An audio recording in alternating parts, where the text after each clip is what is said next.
Hi, good morning, my dear student. Today we are going to start class 11th history, chapter Changing Culture and Tradition. Dear student, in this chapter we have already discussed about the resource to understand this chapter. We have also read about the contribution of Arabs, humanism and universities, and humanist subject. Today we will read next topic, artist and realism. In this topic, we are going to read about that the contribution of artists in the 14th to 17th century in Italy and Europe. Artist and realism. The formal education was not only way through which humanists shaped the mind of their age. Art, architecture, and books were wonderfully effective in transmitting humanist ideas. The formal education was not that only way through which humanists speed the mind of their age. इस काल में जो लोग थे, लोगों के विचार को आकार देने का जो माध्यम केवल ह्यूमनिस्ट अप्रोच नहीं, ह्यूमनिस्ट के केवल औपचारिक शिक्षा को ही नहीं दी जा सकती, बल्कि ह्यूमनिस्ट के फॉर्मल एजुकेशन के साथ साथ आर्ट, आर्किटेक्चर्स और जो किताबें लिखी गई, बुक्स ने भी इन मानवतावादी विचारधाराओं, इट मीन्स ह्यूमनिज्म को वाइड स्प्रेड करने में महत्वपूर्ण और इफेक्टिव जो अपनी भूमिका थी वो निभाई. Artist were inspired by the studying work of the past.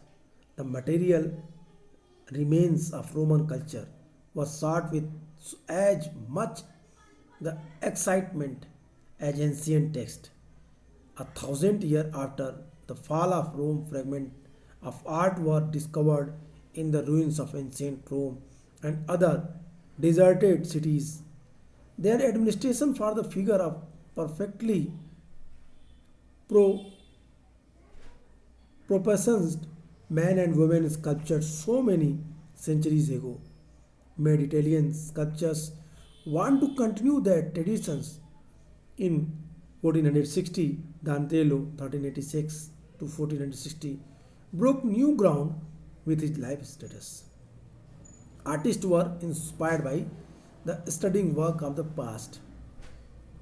पहले के कलाकारों द्वारा बनाए गए चित्रों के अध्ययन से नए कलाकारों को प्रेरणा मिली, नए स्टूडेंट्स को एक नई विचारधारा दिमाग में आई.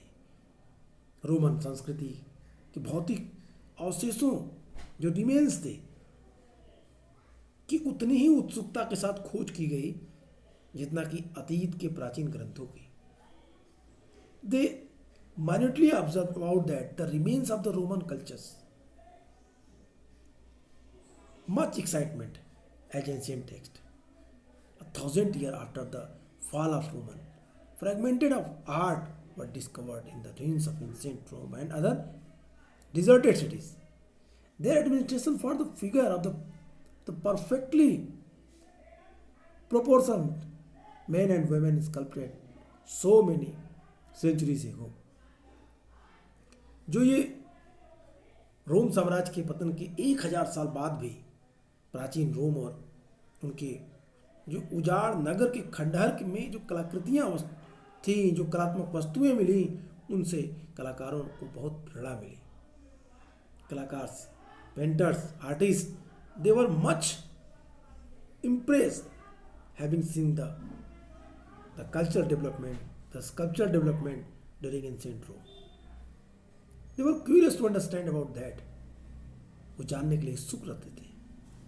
Their administrations, their figure of the perfectly proportioned men and women sculpted many centuries ago. Many Italian sculptors want to continue the traditions. In 1416, Dantello broke new ground with his lifelike status. जो अनेक शताब्दियों पहले बनी आदमी और औरतों की संतुलित जो मूर्तियाँ के प्रति आदर ने इस परंपरा को कायम रखने में इटली मूल के जो स्कल्पचर्स थे, वास्तुविद थे, को प्रोत्साहित किया। 1460 में दांतेलो ने सजीव मूर्तियां बनाकर नई परंपरा को स्थापित किया। अगर दांतेलो की मूर्तियों को देखें तो आप आश्चर्यचकित हो जाएंगे। You became god stuck having seen the idols and the architecture things which was made by Donatello. Donatello ने जिन चीज़ों को बनाया उनको देख के no doubt everyone become so astonished. The artisan's concern to be accurate was helped by the work of scientists. To study bone structures, artists went to the laboratories of the medical schools. Anders Vesalius of Belgium and the professor of medicine at the universities of Padua was the first to dissect the human body. This was the beginning of modern physiology. Artist concern, कलाकारों द्वारा हूबहू मूल आकृति जैसी मूर्तियां बनाने की चाह को वैज्ञानिक कार्यों से सहायता मिली। वैज्ञानिकों ने जो कार्य किए थे उनसे उन्होंने सीखा। टू स्टडी बोन स्ट्रक्चर्स के अध्ययन के लिए artist went to the laboratories, artist laboratories गए और मेडिकल स्कूल गए। एंड्रू वेसिलस जो Belgium and the professor of medicine at the university of Padua, जो पाडुआ यूनिवर्सिटी में प्रोफेसर था, वह the first dissect the human body, जिसने पहली बार मानव शरीर का विच्छेदन किया, चीर फाड़ किया, डिसेक्शन किया। इसी से आधुनिक शरीर क्रिया विज्ञान फिजियोलॉजी का प्रारंभ हुआ। आर्टिस्ट ने इन चीज़ों को बड़े ध्यान से देखा, समझा और फिर इन चीज़ों को कला के माध्यम से दिखाने का प्रयास किया। If you will see the pictures, the Pieta here, this picture is made by Michelangelo ने इस पिक्चर को बनाया। If you will see this pic then you also become astonished having seen that. एकदम जीवंत है, life like portraits which was made by Michelangelo. The Pieta by the Michelangelo this depicts Mary holding the body of Jesus. पाइटा का जो चित्र है Michael Angelo ने जो बनाया निश्चित रूप से बेहद ही खूबसूरत है। ठीक वैसे ही the next the praying hand brushing drawing by the Durer 1508, जो हाथ जुड़े हुए बनाए गए ड्यूरर के द्वारा, एकदम जीवंत है, लाइफ लाइक्स है। यू कैन सी हियर, आप देख सकते हैं। सो कैसे इनको ये नॉलेज मिला? क्योंकि तब इन कलाकारों ने वैज्ञानिक ज्ञान का सहारा लिया। वो लेबोरेटरीज गए, वो मेडिकल स्कूल गए, उन चीज़ों को देखा, समझा और एज इट इज़ उन्होंने पोर्ट्रेट के माध्यम से उतारने का प्रयास किया। And the self portrait is by Leonardo da Vinci, who had an amazing range in stance from the botany, anatomy to mathematics and art. He pointed the Mona Lisa and the Last Supper. One of his dreams was to be able to fly. He spent years observing birds in flight and designed a flying machine. He signed his name, Leonardo da Vinci, disciples of experiments. जो Leonardo da Vinci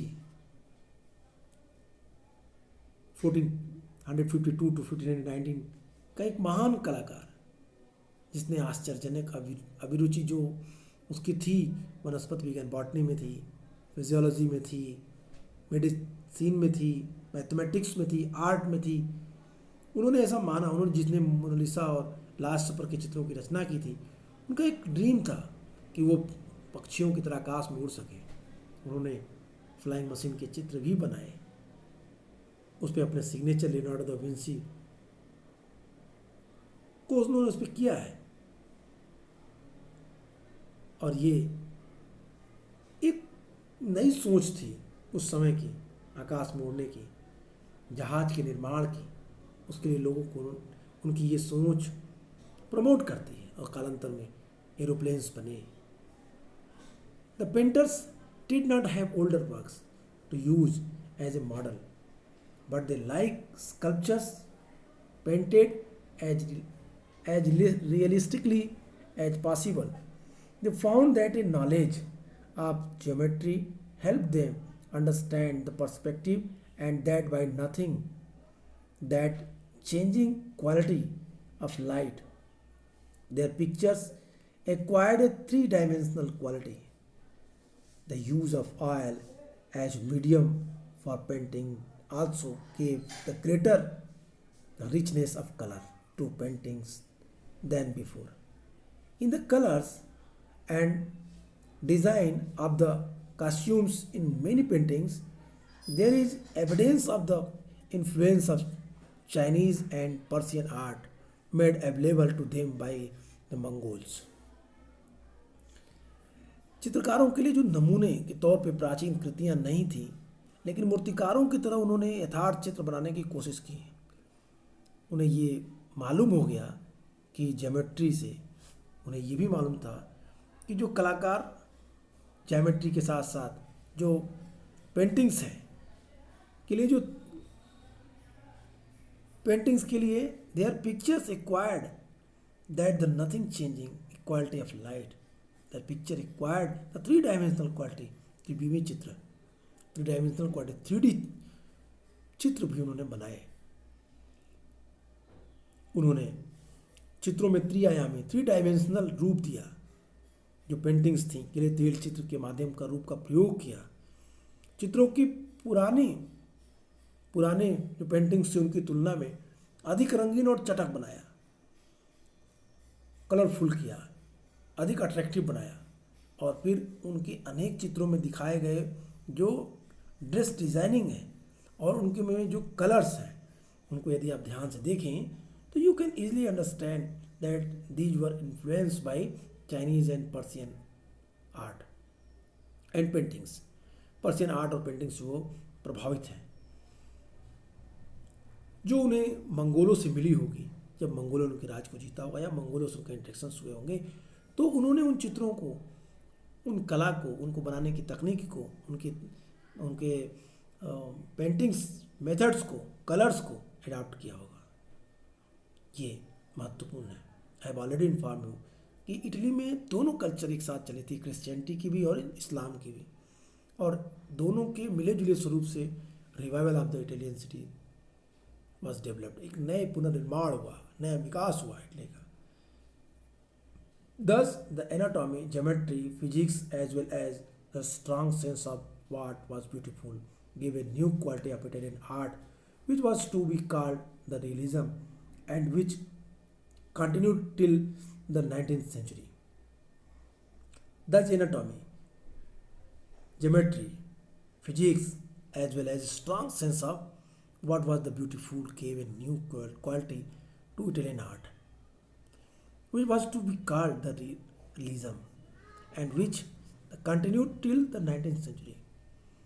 जो ये realism थी, ये क्या था? तो कह रहा है कि इस तरह का जो शरीर विज्ञान, मतलब फिजियोलॉजी है, ज्योमेट्री है, एनाटॉमी है, फिजिक्स है, इनकी इनकी जो मेन भावना, उत्कृष्ट भावना ने इटालवी कला को नया रूप दिया, एक नया स्वरूप दिया, जिसे बाद में रियलिज्म कहा गया। रियलिज्म की यही परंपरा 19th सेंचुरी तक कंटिन्यू चलती रही। तो एक लंबी प्रक्रिया चली। कलाकार फिजिक्स से, ज्योमेट्री से, एनाटॉमी से काफ़ी प्रभावित हुए और उन्होंने इसका इस्तेमाल आर्ट और स्कल्पचर्स में किया। Architectures, next topic. The city of Rome revived in the spectacular way in the 15th century from 1417. The popes were politically stronger because the weakness caused by the election of two revival popes since 1378 had ended. They actively encouraged the study of Rome's history. The ruins of Rome were carefully excavated by the archaeologist. Archaeology was a new skill. This inspired a new style of architecture, which was actually a revival of the imperial Roman style, now called the classified, now called the classical. Popes, wealthy merchants, and aristocrats employed architectures who were familiar with the classical architecture. Artists and sculptors were also to decorate building with paintings, sculpture, and relief. In the 15th century, the Roman revived in the spectacular way of the city. The city of Rome revived in the spectacular way in the 15th century.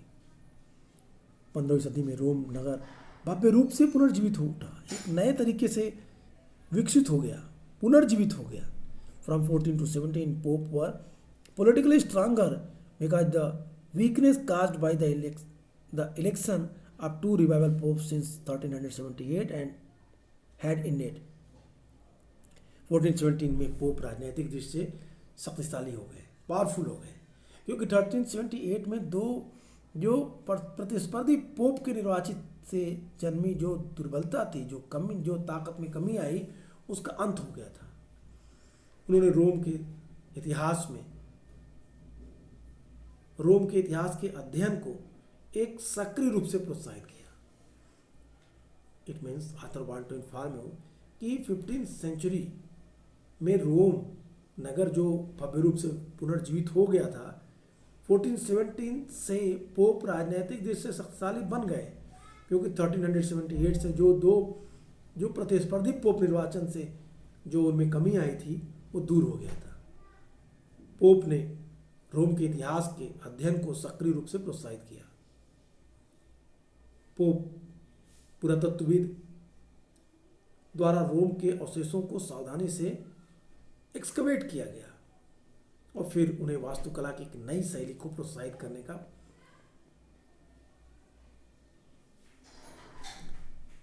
काम किया.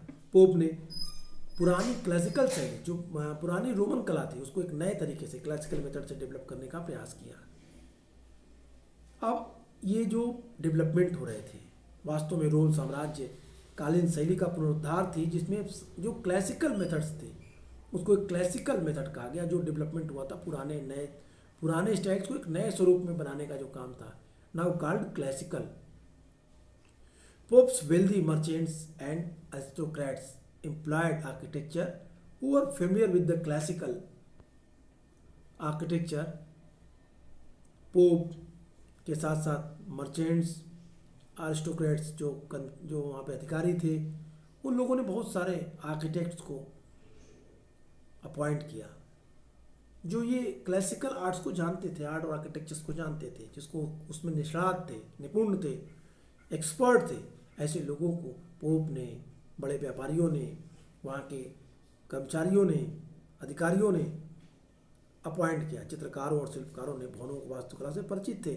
ऐसे लोगों को अभिजात वर्ग के लोगों ने वास्तुविदों को अपने भवन को बनाने के लिए नियुक्त किया.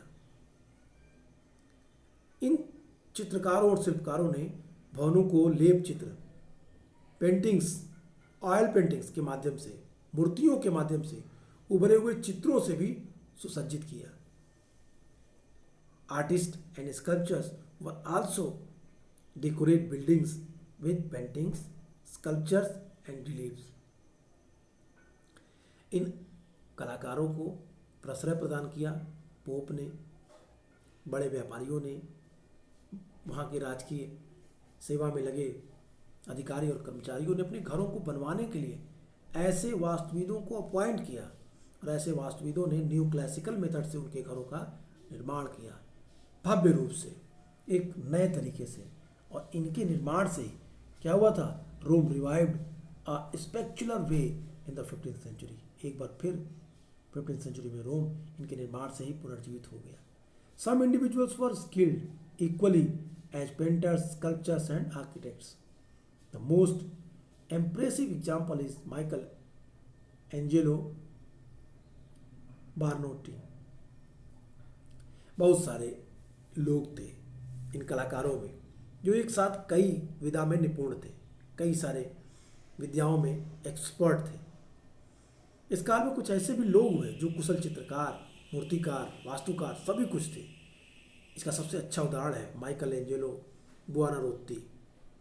माइकल एंजेलो बुआनारोत्ती जिन्होंने पोप के सिस्टीन चैपल के भीतरी छत में जो लेप चित्र दी पाइटा नाम की प्रतिमा और सेंट पीटर गिरजे के गुंबद का डिजाइन बनाया। इन्हीं की वजह से माइकल एंजेलो अमर हो गए। ये सारी कलाकृतियां रोम में ही हैं। Here in the right side you have seen a picture. आप राइट साइड में एक पिक्चर देख रहे हैं। वो 16th सेंचुरी में इटली के आर्किटेक्चर डेवलपमेंट का सबसे अच्छा उदाहरण है। वास्तुकला में रोम साम्राज्य के कालीन अनेक भवनों की विशेषताओं को की नकल थी ये जो आप देख रहे हैं राइट साइड में एक पिक्चर, एक बड़ा डोम, चर्च के अंदर का पार्ट। तो कह रहा है some individuals were skilled equally as the painters, sculptures and architects. Michelangelo Buonarroti that was one of them.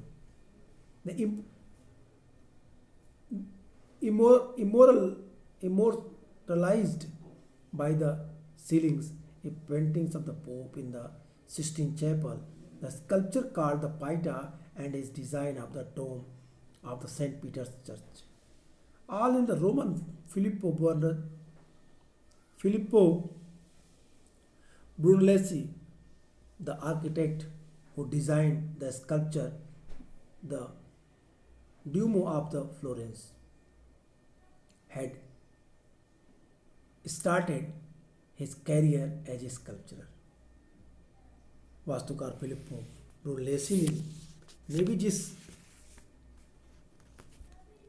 जो उन्होंने फ्लोरेंस के भव्य गुंबद जो ड्यूमो थी को प्रतिरूप प्रस्तुत किया था, ने अपना एक पेशा एक मूर्तिकार के रूप में ही शुरू किया था। इस काल में एक और अनोखा बदलाव आया। अब कलाकार की पहचान उसके नाम से होने लगी, न कि पहले की तरह उसके संघ या श्रेणी या गिल्ड्स के नाम पर। कलाकार अब अपने नाम से जाना जाने लगा। पहले कलाकार another remarkable change was then from this time artists were known individually by name, not as member of the group of the guild as earlier. पहले अपने गिल्ड्स या इसके रूप में जाना जाता, लेकिन अब इस समय 15th-16th सेंचुरी में जो आर्टिस्ट थे वो अपने नाम से जाने जाने लगे। The first printed book, the people in other countries wanted C the paintings, the sculptures of the buildings of the great artist. They were had to travel to Italy, but in the case of the written word, what was written in Italy traveled to other countries. This was because of the greatest revolution of the 16th century, the mastery of the technology of the printing. For this, Europeans were indebted to other people, the Chinese for printing technology, and to Mongol rulers because European traders and diplomats had become familiar with it during visit to their court. This was also the case with three other important innovations: frames and compass and the abacus. Development, दूसरे देशों के लोग, महान कलाकारों द्वारा रचित। The people of the other countries wanted to see the paintings, sculptures और buildings. दूसरे देशों के लोग महान कलाकारों के द्वारा बनाए गए पेंटिंग्स, स्कल्पचर्स और बिल्डिंग्स को देखने के लिए they had to be travel to Italy, वो इटली की यात्रा करने लगे। But in the case of the written word, लेकिन जहाँ तक साहित्य की बात है, रिटन वर्ड की बात है, कुछ भी इटली में लिखा गया विदेशों तक पहुँचा। इटली में जो कुछ लिखे गए थे वो भी विदेशों तक पहुँचने लगे। This was because of the greatest revolution of the 16th century. और ये बदलाव 16th सेंचुरी में एक बड़े क्रांतिकारी परिवर्तन के कारण हुआ। The mastery of the technology of painting for these Europeans were indebted to other peoples. The Chinese for paintings technology and to Mongol rulers because European traders and diplomats had become familiar with the during visited their courts. ये बदलाव क्यों हुआ? जो धीरे धीरे आप मुद्रण कला पेंट जो प्रिंटिंग मशीन का डेवलपमेंट आप देख रहे हैं, ये एक महत्वपूर्ण चेंजेस थी। इसके लिए यूरोपीय लोग अन्य लोगों के जो प्रिंटेड टेक्नोलॉजी थी उसके लिए उन्होंने चीनी तथा मंगोलों के वो रेडी रहे, क्योंकि यूरोप के व्यापारी और राजनयिक मंगोल शासकों के राज दरबार में अपनी यात्राओं के दौरान इस जो टेक्नोलॉजी थी उससे वो लोग परिचित हुए थे। यूरोपियन जो थे वो मंगोलों के दरबार में जाके चाइनीज़ के दरबार में जाके इन टेक्नोलॉजी को उन्होंने सीखा था, और ये इसलिए वो उनके प्रति ये समर्पण का भाव था। वो उनसे ये बात ये they express without any hesitation that they have learn this technology from Chinese and Mongols. The printing machine that was the very revolutionary change in the history of the Europe. और यहीं से विकास शुरू होता है और यहीं से डेवलपमेंट दिखाई देता है प्रिंटिंग मशीन का। कुछ और तकनीकी जो उन्होंने वहाँ से सीखा, 3 प्रमुख तकनीकी थी, जिसमें this was also cases of 3 others important innovations, the fire arms, the compass and the abacus. Fire arms, the compass and abacus, ये तीनों चीज़ भी वो लोग चाइना से ही लाए थे, सीखे थे। इससे पहले किसी ग्रंथ या किसी टेक्स्ट की कुछ ही हस्तलिखित प्रतियाँ होती थी, हैंड रिटन्स मैन्युस्क्रिप्ट ही प्राप्त होती थी। Earlier text existed in the few hand retain copies in 1455। 150 copies of the Bible were printed in the workshop of the Johannes Gutenberg 1448. The German who made the first printing press earlier, Monk, would have taken the same amount of time to write about 1 copy of the Bible. एक change आया, बदलाव हुआ। Johannes German मूल के 1455 तक Johannes Gutenberg, जिन्होंने जो printing press की स्थापना की, अपने इस प्रिंटिंग प्रेस में उन्होंने 150 बाइबल्स को प्रिंट किया। इसके पहले इतने कम समय में एक जर्मन मॉन्क्स या एक कोई भी मॉन्क्स जितने समय में एक बाइबल लिखता था, प्रिंटिंग मशीन 150 बाइबल्स छाप के भेज दी। 15वीं सेंचुरी तक क्लासिकल ग्रंथों, जिसमें अधिकतर लैटिन टेक्स्ट, उनका मुद्रण इटली में हुआ। 15वीं सेंचुरी में अनेक ऐसे जो क्लासिकल टेक्स्ट थे, जिनमें अधिकतर लैटिन ग्रंथ थे, लैटिन टेक्स्ट थे, उनका मुद्रण इटली में ही हुआ। क्योंकि ये जो प्रिंटेड बुक थी वो उपलब्ध होने लगी और इनका अब क्रय और विक्रय होने लगा, इसमें खरीदे और बेचे जाने लगे। They depend slowly on the lecture notes, ideas, opinions and information move more widely and more rapidly than ever before. By 1500, many classical texts, nearly all in the Latin, had been printed in Italy. As printed books became available, it was possible to buy them, and students did not have to depend the slowly on lectures, notes, ideas, opinion, and informations moved more widely and more rapidly than ever before. It means it was the great revolutions. The printing machine took in the that revolutions. With the help of printing machine, there are so many books, there are so many articles that was published and easily available for the students. Student can purchase.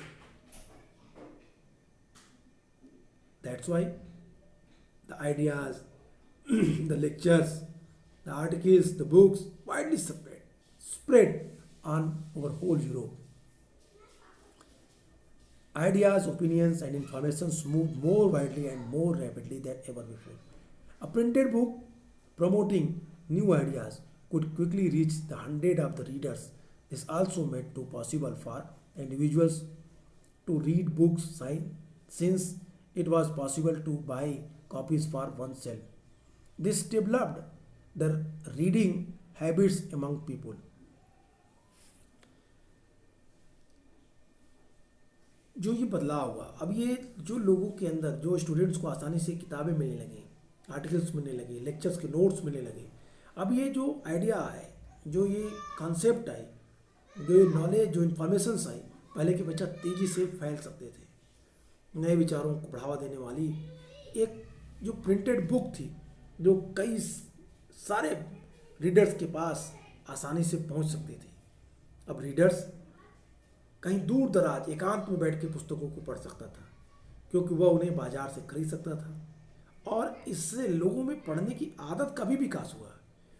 The chief reasons that the humanist culture of Italy spread more rapidly across the Alps from end of the 15th century is that the printed books were the circulating. This also explaining why earlier intellectuals movement had been limited to particular regions.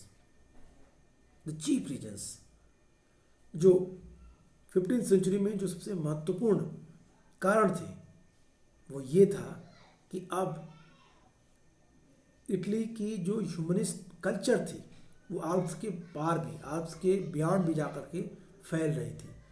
वहाँ Italy में छपी पुस्तकें आसानी से Alps के उस पार तक पहुँच रही थी, जहाँ पे ये जो इंटेलेक्चुअल रिवोल्यूशंस था वो तेज़ी से उनकी लिमिटेशन की बाउंड्री वाइड स्प्रेड हो रही थी, दूर तक फैल रही थी, एक्सपेंड हो रही थी। और ये सब कैसे हो रहा था? ये सब डिपेंड था प्रिंटिंग बुक्स पे। तो आज के लिए इतना ही, नेक्स्ट वीडियो में फिर बात करेंगे नेक्स्ट टॉपिक पे, new concept, next topic the new concept of human beings. We will discuss on that topic the next video. Okay, good bye and take care.